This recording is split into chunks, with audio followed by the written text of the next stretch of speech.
tudo bom? Nesse vídeo de hoje eu vou falar para você se o leite engorda.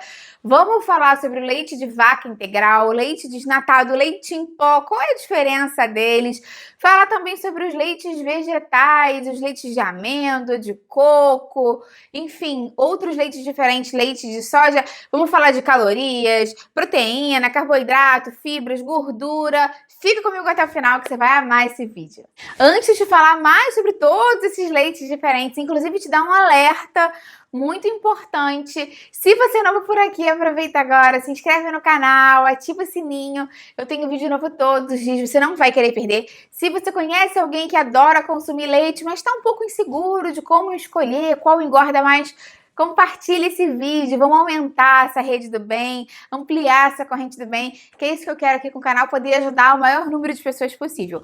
Muitas pessoas sempre me pedem, Patrícia, fala sobre o leite. Você tem que falar sobre o leite de vaca, qual é o melhor em termos de caloria, o leite desnatado, o leite integral, o leite em pó é muito calórico e os leites vegetais. Vamos começar então falando um pouquinho mais sobre essa questão de calorias, proteína e gordura dos leites de vaca. Vamos começar então falando um pouquinho mais sobre as calorias e a composição nutricional dos diferentes tipos de leite de vaca que acaba sendo mais consumido pelas pessoas de uma maneira geral.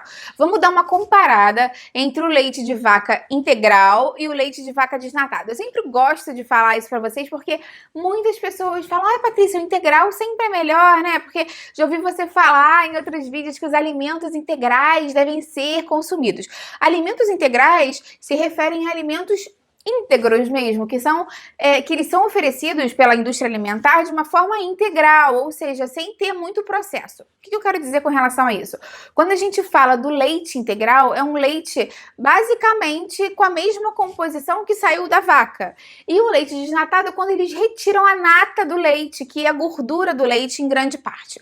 Deixa eu te falar em termos de quantidade para você entender isso melhor. Em 200 ml do leite integral, a gente tem mais ou menos 140 calorias. E nos mesmos 200 ml do leite desnatado, a gente tem mais ou menos metade, 75 calorias, mais ou menos. Então, você vê que a diferença dessa nata estar presente ou não no seu leite vai trazer uma grande quantidade de gordura e, por sua vez, também uma grande quantidade de caloria a mais no seu leite. Quando a gente para ver a quantidade dos macronutrientes mesmo, nesse mesmo copo de 200 ml do leite integral, a gente tem 11 gramas de carboidrato em média, 8 gramas de proteína e 8 gramas de gordura. Quando a gente compara com o desnatado, nesses mesmos 200 ml, nesse mesmo copo pequeno, a gente tem 10 gramas de carboidrato, a diferença de 1 grama muito pequena. 6,4 de proteína, diferença de 1,5 mais ou menos, também nada muito gritante. Agora 0 praticamente de gordura, então são 8 gramas de gordura a menos e 8 gramas de gordura saturada a menos, isso é muito importante, porque tem um viés aí, umas pessoas que falam, é interessante consumir o leite integral, porque o leite vai te dar mais saciedade por ter mais gordura, fica mais tempo no estômago, vai deixar você saciado por mais tempo, isso pode te ajudar até mesmo a emagrecer. Se você pegar o leite desnatado, que é sem essa gordura saturada, e acrescentar boas fontes de gorduras monoinsaturadas, enfim, gorduras mais saudáveis, você vai conseguir essa mesma linha de raciocínio com mais benefício à sua saúde cardiovascular. Então, o ideal seria você pegar o seu leite desnatado e bater com um pouco de abacate, ou um pouco de chia, ou um pouco de nozes, para você trazer essa gordura boa, monoinsaturada, enfim, uma gordura mais saudável para você, até mesmo uma maior quantidade de fibras, dando saciedade, mas sem ser essa gordura saturada que já está comprovada que faz mal para o nosso coração. Com relação ao leite em pó, o leite em pó simplesmente se pega ou o leite desnatado ou o leite integral e se retira a água do leite, deixando ele em pó mesmo. Então, quando você reconstitui conforme a informação do fabricante, você vai ver lá no verso do leite que você comprou quantas colheres de sopa para um copo. Normalmente são 2 colheres para um copo de água. E aí você vai reconstituir o leite nas mesmas proporções que o leite estaria sendo medido em saquinho, em caixinha. Não sei como é que você compra em garrafa o leite. Então é um leite que tem mais processo, mas por outro lado, por ele ter uma menor atividade de água, ele dura muito mais tempo. Então é muito possível que você abra uma lata de leite e consiga fazer com que ela dure um mês, se você toma esporadicamente, ou se você é a única pessoa da sua casa que consome leite, é melhor do que você comprar o de caixinha, ou de pó, ou de líquido mesmo, de garrafinha, de saquinho, porque esses estragam muito mais fácil. Então por essa questão de durabilidade, tempo de prateleira, o leite em pó é mais interessante. Tem que ter um cuidado, porque algumas pessoas gostam do leite mais grossinho, com mais sabor de leite, e vou botar mais uma colher de sopa. É como se você estivesse tomando, na verdade, 1,5 copo de leite, mesmo que você bote a mesma quantidade de água, porque você vai estar acrescentando mais desse pó, que seria o leite desidratado. Então fica ligado para reconstituir ele certinho, conforme mostra na embalagem, para você ter certeza que está consumindo um leite com as mesmas proporções de carboidrato, proteína, gordura e tudo mais. Existem algumas pessoas que não gostam de consumir o leite de vaca, algumas pessoas que não podem mesmo, têm alergia à proteína do leite de vaca, então fazem edema de glúten, processos alérgicos graves, não podem consumir de jeito nenhum. Algumas pessoas têm intolerância à lactose, então acabam tendo diarreia, constipação, barriga inchada, muitos gases, se dão muito mal nesse processo digestivo, então optam por não consumir o leite de vaca. Algumas pessoas acham que ele deixa o organismo mais inflamado, parece mais espinho, outros tipos de inflamação, preferem não consumir. E algumas outras pessoas ainda por uma questão mais filosófica, não querem consumir o leite de vaca, são veganas, então optam pelos leites vegetais. Eu separei aqui as informações de alguns leites vegetais mais usados para a gente falar um pouquinho sobre eles agora. Os leites vegetais mais usados são os leites de oleaginosas, que podem ser leite de amêndoa, leite de nozes, leite de macadâmia, você pode fazer em casa, enfim. Essa é uma vertente, os leites de oleaginosas. A gente tem também super comum leite de coco, que é muito prático de fazer em casa também, super gostoso, combina muito bem com sobremesas, até mesmo para tomar como se fosse uma vitamina.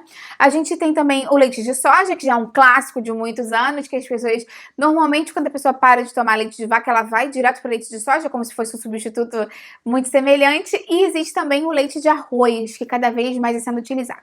Quando a gente para analisar em termos de macronutrientes, quantidade de proteína, carboidrato, gordura, a gente consegue perceber que eles são bem diferentes entre si. Eu vou falar um pouquinho mais para você agora, especificamente do leite de amêndoas, que é um leite que está muito na moda agora. Vamos falar da informação nutricional dele para você. Em 200 ml do leite de amêndoas, a mesma quantidade para não te confundir, né, em termos de copo, a gente tem mais ou menos 57 calorias, sendo que 1,7 de carboidrato, 1,9 de proteínas e praticamente 5 gramas de gorduras muito saudáveis para o nosso organismo, diferentemente do leite integral de vaca.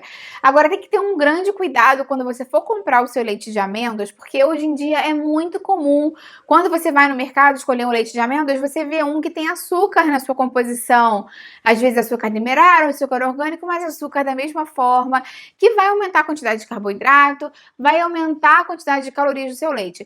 Principalmente se você faz low carb, está buscando leite de amêndoas, por ser uma alternativa com pouquíssima quantidade de carboidrato, lê sempre o rótulo, vê a informação nutricional para garantir que realmente não tem açúcar adicionado.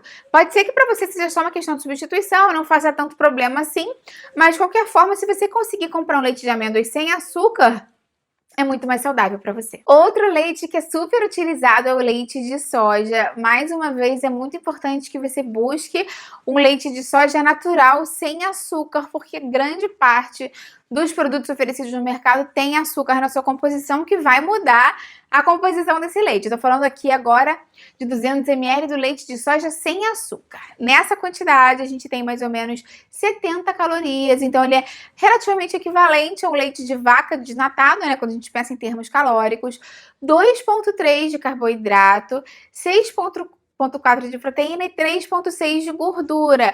Então ele tem um pouquinho mais de gordura do que o leite desnatado e um pouquinho menos de carboidrato. Então, de repente, se você quer controlar a quantidade de carboidratos, se você é diabético, pode ser uma opção mais interessante do que o leite de vaca.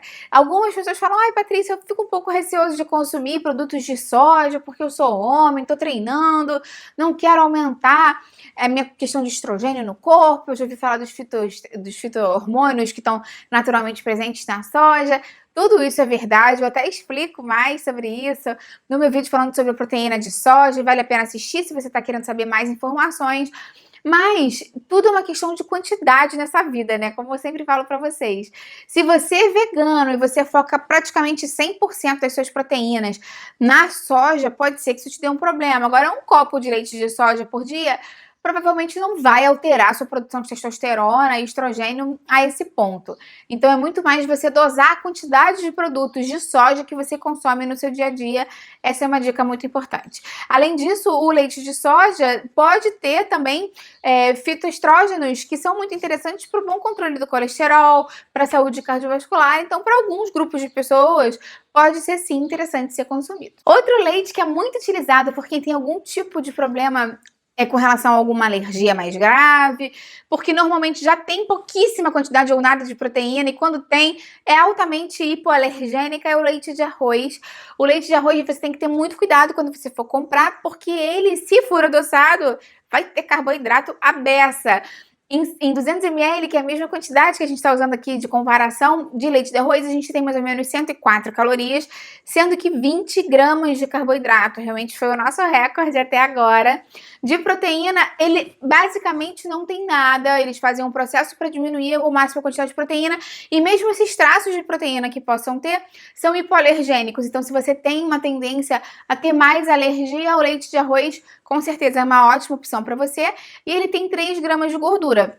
Então, só para ressaltar e para vocês entenderem melhor essa questão da proporção de macronutrientes, ele tem muita quantidade de carboidrato, então não é definitivamente uma opção se você faz low carb ou se você quer controlar a quantidade de carboidrato, se você é diabético, não é a sua melhor escolha. Se você tem algum processo alérgico e tem que ter cuidado com as fontes de proteína, pode ser uma boa opção. Cuidado com as fontes adoçadas. Agora, com relação ao leite de coco. Vou usar a mesma quantidade de 200 ml para te situar, mas eu vou te explicar melhor que normalmente isso não se faz. Porque, gente, o leite de coco já é um leite bem mais grosso, né? Quando você vira ele da garrafinha, da latinha, ele é um creme praticamente. Então, é praticamente impossível você beber 200 ml daquilo, porque é muito viscoso mesmo, nem é legal, nem é agradável. Então, eu vou te dar o valor por 200 ml só pra gente ter um parâmetro de comparação, como a gente teve dos outros também. Em 200 ml do leite de coco, a gente tem mais ou menos 354 calorias, 36 gramas de gordura, só 5 gramas de carboidrato e 2 de proteína. Agora, como eu te falei, não é normal, né? Não é comum você consumir 200 ml de uma vez de leite de coco para beber, né? Vou botar num copo e vou beber. Então, normalmente, como é que as pessoas fazem? Elas botam 2, 3 dedinhos, uns 50 ml do leite de coco e completam com água para ele ficar mais líquido. Então, nessa proporção de mais ou menos 50 ml, a gente vai ter 9 de gordura, 1 de carboidrato, meio de proteína e com 90 calorias, que acaba que é uma opção interessante para você consumir no dia a dia. Toma cuidado, porque hoje em dia já está sendo vendido no mercado umas opções de leite de coco pronto para beber, como se fosse um leitinho para você tomar, né? Às vezes em caixinha pequenininha, em garrafinha pequenininha. Toma cuidado, porque às vezes eles não só diluem, como a gente faz em casa, bota o leite de coco com água, mas às vezes eles diluem com água de coco, que vai ter muito mais carboidrato, ou diluem com água e botam açúcar, o que vai aumentar muito a quantidade de carboidrato. Então, se você faz low carb ou se você é diabético e quer controlar a quantidade de gordura, o ideal mesmo é que você compre o leite de coco e dilua em casa para você fazer suas preparações. Vamos resumir então, para vocês entenderem melhor essa comparação de todos esses leites que eu fiz aqui. Em termos calóricos, quais são as melhores opções? Se você consome laticínios, o leite de vaca desnatado é uma boa opção para você consumir no dia a dia, porque ele tem menos gordura saturada. O leite de amêndoas é uma ótima opção, porque ele tem naturalmente pouco carboidrato, tem gorduras saudáveis para você. E o leite de soja sem açúcar também é uma opção interessante para você incorporar no seu dia a dia se você está buscando emagrecer. De qualquer forma, você pode ver que mesmo um leite um pouco mais calórico, como leite de arroz, por exemplo, ou leite de vaca integral, tem 140 calorias, não é nada estritamente absurdo. Meu Deus, vou tomar um copo de leite de vaca integral e vou engordar. Não é isso, passa muito mais por uma questão de com o que você vai tomar esse leite. Você é aquele tipo de pessoa que pega um leite integral e bota chocolatado, bota açúcar, enfim, bota farinha láctea, tem até um vídeo falando da farinha láctea aqui. Ou você é uma pessoa que vai pegar um leite de soja, um leite de amêndoas, um leite de vaca desnatado e vai botar um pouco de chia, vai botar uma fruta, vai botar um farelo. Como você consome o seu leite é muito mais interessante você pensar e você tentar trabalhar do que necessariamente focar só nas calorias do leite. Outra questão é que muitas vezes o leite, qualquer leite que seja desses que eu falei aqui, é utilizado como base de molhos, que aí às vezes vem gordura, manteiga, às vezes até o azeite que é saudável, mas uma quantidade muito grande, muito sal. Então, né, vai contribuir para ganhar mais peso. Às vezes para sobremesa, junta muito ovo, junta muito açúcar, junta alguma fruta mais calórica, então acaba chocolate, que o leite pode ser veículo, né? Pode estar lá junto de várias preparações diferentes, porque ele é muito versátil. Então, tenta tomar cuidado quando você for consumir o leite em proporcionalizar isso no dia a dia para você não cometer nenhum exagero. É o que eu sempre falo para vocês. O problema é sempre o exagero. No caminho do meio, dosando, prestando atenção no que você consome, você sempre vai conseguir chegar num bom objetivo. Agora, se você está assistindo esse vídeo porque você de fato quer engordar, quer ganhar massa muscular, esse deve pensar, bom, então eu vou tomar o leite integral, que a Patrícia me falou aqui que ele é mais calórico, que ele tem mais gordura. Não necessariamente, tá, gente? Como eu te falei, mais uma vez, uma ótima opção é você pegar o leite de vaca desnatado e acrescentar uma boa fonte de gordura, como é o caso do abacate, como é o caso da chia. Eu tenho algumas receitas aqui no canal de vitamina pré-treino, vitamina pós-treino, vitamina para ganhar massa muscular, para ganhar peso com saúde. Eu vou deixar o link aqui embaixo na descrição para te ajudar. Toma cuidado também se você é daquela turma que fala, eu vou tomar o leite integral pós-treino, porque ele vai ter mais caloria, vai ter proteína, mas ele também tem uma quantidade muito grande de gordura, então não é o melhor momento para você consumir o leite integral, uma quantidade muito grande de gordura depois do treino. Eu também falo mais sobre isso no meu vídeo do que comer depois do treino, vou deixar o link lá embaixo para você também. Algumas pessoas falam, eu vou substituir por um leite vegetal, tô entrando nessa onda de consumir menos produto animal, vou tomar um leite vegetal, posso substituir tranquilamente para ganhar massa muscular depois do treino? Cuidado, como vocês viram aqui que eu expliquei, muitos deles têm uma quantidade muito menor de proteína e proteína incompleta. Então, na verdade, pode ser que não seja a melhor opção para você como fonte de proteína. Sempre se lembra que existem outras proteínas, se você é vegetariano, como whey, como albumina, ou se você é vegano, eu tenho um vídeo aqui falando de proteína de ervilha, proteína do arroz, proteína de soja. Vale a pena você assistir os vídeos e ver quais são as melhores combinações para você conseguir todos os aminoácidos essenciais que você precisa para reconstrução muscular. E você, agora conta pra mim aqui embaixo, você costuma consumir leite no dia a dia? Qual leite você consome? É o de vaca, o integral, desnatado, em pó? Ou é algum leite vegetal? Por que você consome leite vegetal? Quero saber de você, me conta aqui embaixo. Se você conhece alguém que adora leite, quer entender um pouquinho mais sobre essa questão calórica, compartilhe esse vídeo. Vamos ampliar essa corrente do bem juntos, eu e você. Falando em ajudar, deixa a curtida no vídeo, porque isso também me ajuda. E se você é novo por aqui, não perde mais tempo. Se inscreve agora no canal, ativa o sininho. Eu tenho vídeo novo todos os dias, explicando mais sobre essa questão de caloria, de emagrecer, de engordar, falando dos benefícios dos alimentos, dou várias dicas interessantes, faço receita e você vai adorar com certeza. Até a próxima, tchau, tchau!